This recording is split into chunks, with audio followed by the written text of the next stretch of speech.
Bakit ganun? Bakit ako na lang gumagawa lagi ng task imbis na ikaw? Wala, hindi naman na malinaw na ako yun ah. Lahat na lang sinisisi mo sa akin. Guys, chill out. Ano ba? Parang mga bata. Pwede ba? Pag-usapan niyo muna. Sagutan kayo sa sagutan eh. Istorbo kayo. Teka lang, bakit ba lagi kayo nagtatalo? Napapansin ko na hindi productive yung team. Kailangan ko lang i-report sa HR.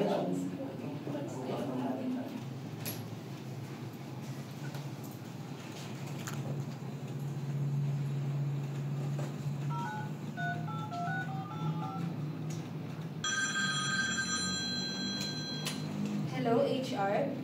May conflict po dito. Kailangan ng mediator. Salamat sa impormasyon. Kailangan agad natin itong mairesolba bago maka-apekto sa mas maraming aspeto ng trabaho. Magkakaroon tayo ng mediation session. Noted po, ma'am. Isiset ko na rin po ang mga schedule at ihanda ang mga documents.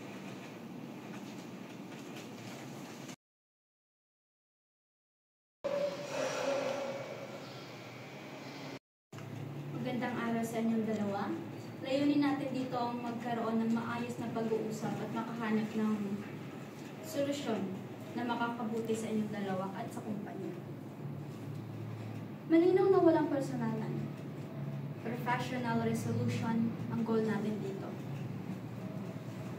Employee A, pwede mo bang ibahagi sa akin ang iyong sa loob? Makaramdam ko ako lang laging madalas na gumagawa na mahirap na parte sa aming project. Nahihirapan din ako at minsan nakaka-burn out. Salamat sa pagbabahagi. Ngayon naman, Employee B. Hindi ko naman intention na pabayaan siya. May mga gawain din ako, may mga task din ako na dapat kong gawin. So sana, kinausap niya ako privately. So nakala ko may agreement din kami. Pero kung may pagkukulang din ako, paalam niya naman sa akin. Well, pareho kayong may valid points. Employee A, mainam na sana kung nagbigay ka rin ng feedback directly. Employee B naman, kailangan mo rin i-manage ang coordination mo lalo na collaborative ang task. Mahalaga ang bukas na communication. Kuha nga ng copy ng projects and records. Narito po, ma'am.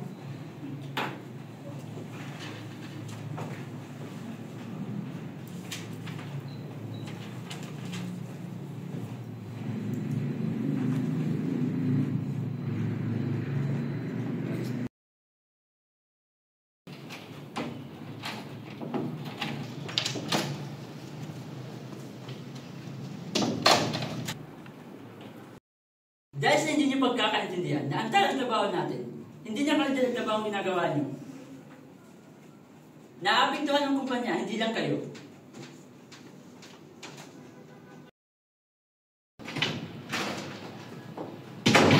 Ipinasa niyo naman ng late and draft. Hindi ito ang inaasahan namin. Sana maayos niyo ang issue niyo. Naapektuhan rin kami. O paano ba yan?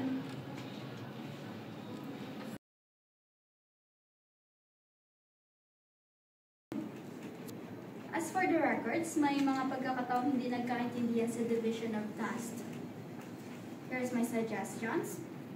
First, magkaroon ng clear na task assignment kada linggo. Second, magkaroon ng clear division through shared files or trackers. Third, mag-meeting kayo once a week for progress check. Fourth, weekly catch-up para sa project updates. Fifth, pagbuo ng feedback culture. Kung may concern, sabihin agad para maayos. At dapat, open communication kung may problema, agad erase sa team leader. Ano masasabi niyo dito? Okay po sa akin lahat, lalo na ang weekly catch-up. At least doon, pwedeng i-check kung sino bang may mga kailangan ng tulong. Dahil ng mga changes, gusto ko lang maramdaman na may tiwala rin sa akin at pabor ako din. Very good. Bilang HR, I will monitor your progress. Magkakaroon din tayo ng written agreement to formalize the commitment. Maliwanag ba? Ako maliwanag at naiintindihan ko. Okay. Pakibigay sa kanila yung agreement. So, here's your conflict resolution agreement. Nakalagay po po rito ang guidelines and expectation. Pakipirmahan na lang po.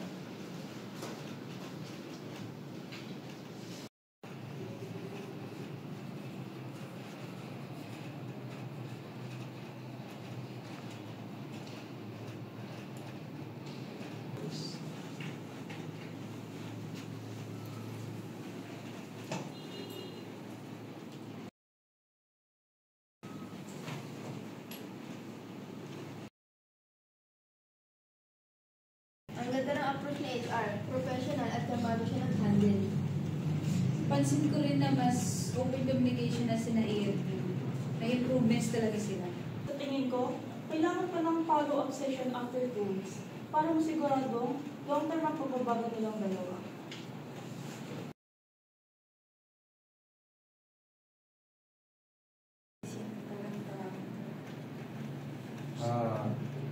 Jay, salamat sa cooperation mo. Pansin ko na sagot na rin yung takbo natin yan. Umayos na rin ang lahat. Oo nga pre, teamwork makes the dream work na, diba? Pasensya, salamat din sa patience mo. O, di ba natin kayong dalawa? Susunod, kayong dalawa. Bigla nyo sumayo sa usapan. Yung pinag-aaway nyo agad. Iwanag ba yun? Oo. Kasi yung panoorin ngayon, no? Dati yung mga nagtatalo kayong dalawa.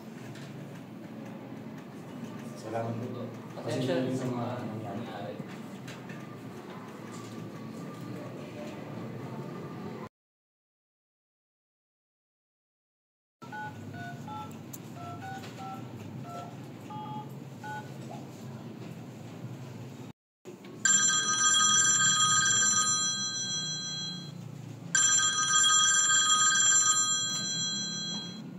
Salamat HR.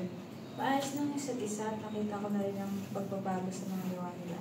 Napansin ko rin na nagagawa na nila ng maayos ang kanilang trabaho. Ang bawat team o kumpanya ay pagkakataong dumanas ng conflict. Ang mahalaga ay marunong tayong makinig, umunawa at maghanap ng solusyon. Ang paglutas ng hindi pagkakaunawaan ay mahalaga sa pagpapanatili ng isang maayos na kapaligiran sa trabaho. Sa pamamagitan ng wastong proseso at pagkikipagtulungan, ang bawat hidwaan ay maaaring magbunga ng positibong pagbabago at pag-unlad para sa lahat.